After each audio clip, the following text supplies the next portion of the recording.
Wow, parang may freebie pa na iba. Oh, wow, okay. Here's our Oppo Pad SE package. Nabili ko 'to for 7,000 pesos. Kasama na yung shipping online and it actually comes with a freebie.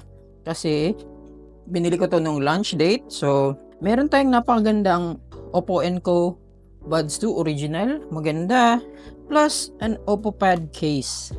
This one is only an entry-level tablet. So, mababa yung presyo, nasa 7,000. And, binili natin to check kung pwede na ba to for basic na daily use na may malaki kang screen. This is an 11-inch tablet. Kung gusto mo ng mas magandang experience with like viewing your Netflix shows o kaya nanonood ka ng movies online, may subscription ka with Disney Plus, Max, or even Prime Video, di ba? Or yung mga daily use for social media, online shopping, or even for work. It's actually a very decent chipset for 7,000. Tapos, meron kang malaking tablet plus with a reputable brand from Oppo. I understand may mga offer din si Infinix o kaya si Redmi. Meron akong Redmi Pad 2 dito na in-unbox ko na and I'm actually doing a review on it soon. Etong si Redmi Pad 2 and the Oppo Pad is halos magkaparehas ng specs pero mas mababa yung RAM configuration nito. Ito, I believe it's 4GB of RAM. 6GB of RAM yung configuration na bili ko sa Redmi Pad 2. I'll check some more and do some test syempre. I-compare natin kung saan ba yung maganda sa kanilang dalawa. But, ito mas mura. Kung ikukumpara mo dito. Yung freebie kasi ng Redmi Pad 2 kaya ako binili kasi meron siyang free stylus pen na mahal din. Around mga 2,000 plus. So, it's very helpful kung graphic artist ka. Kung nagjo-draw ka rin, maganda. Meron siyang palm projection. So, kaya sulit din to kung nakuha mo siya with a free pen. Let's get it out. Oh, okay. So, meron tayong case freebie. Yan, the Oppo Pad SE case plus itong headset na freebie. Oh, okay. So, let's check the headset muna. So, maganda. Full tab. Yan. Oh, okay. Yan. Napakaliit. Ito yung magandang unboxing kasi hindi mahirap. Meron siyang mga full tab kahit saan. Yan, so napakaliit actually. I think charging indicator to. And okay. Dito pala yung open. This is the Oppo Enco Buds 2. Yan. Meron siyang rubber dito. Yan, and eto na nga, charging case natin. Ilalagay natin siya dyan. Okay. Yan. Meron daw siyang up to 28 hours of listening time and 10mm Titanized diaphragm driver. So, I guess maganda yan. Okay, live stereo effects. AI noise cancelling for calls. Okay, AI based. May control camera daw siya when you double tap. Meron tayong low latency Bluetooth, sabi. Okay, maganda. Kung ganun nga, pwede nga itong gamitin for longer hours, then that's good. Tsaka freebie lang naman to for me. Maganda, napakaliit pa ng case niya, napaka-compact. So, once again, this is the Oppo Enco Buds 2. Yan, let's do the case. Okay, so case lang to, wala tong keyboard. Right? Siyempre, yung mga accessories nito is mahal din. You can open it up here. Yan. Ganda kasi may case, tsaka may buds din tayo. Ayos. On the front, meron tayong PU material, like a synthetic leather. Magnetic na siya dito. Inside of the case. And so, meron tayong plastic. Yeah, let's set it on the side muna. We're gonna unbox the Oppo Pad SE or tablet.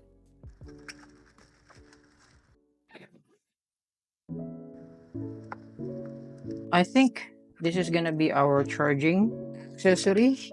Napaka-premium looking ng unboxing niya. Yung Oppo kasi medyo may pagka-elegant yung kanilang designs. Mas okay siya for users na, malilinis. Wala na tayong charging adapter when it comes to these devices. So, meron lang tayong charging cable, type A to C. The same sa mga pakulo ng ibang brands na hindi na sila naglalagay ng charging brick. Yung camera cutout niya is nandito sa gitna. Yeah, it looks very nice. If you compare it sa Redmi Pad 2, meron din siyang two-tone design sa likod. Ito naman, for the Redmi Pad 2, we have the gray color naman. So, two-tone din. Malaki yung camera island ni Redmi Pad 2. Both have similar size, identical size actually. Once again, when it comes to specs, This one is 4128 lang, kaya napakamura. Ito yung pinakamurang version. Both have Helio G100 chipset. Pwede pa rin for gaming.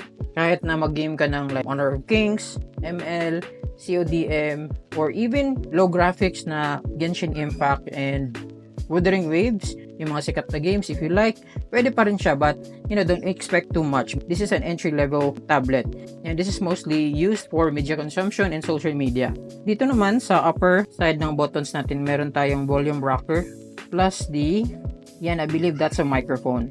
And then, meron tayong maliit na camera cutout dito for the selfie cam. Kung mag-zoom meeting ka, or video calls.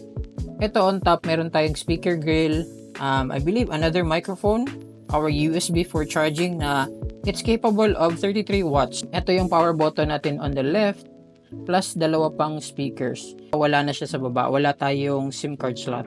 So yun. Let's try and boot up the tablet and let's see the specs. So yun yung first boot up natin with the Oppo tablet. Okay, so we have Color OS based on Android 15. Okay, so very simple yung kanyang UI. Let's try and set it up.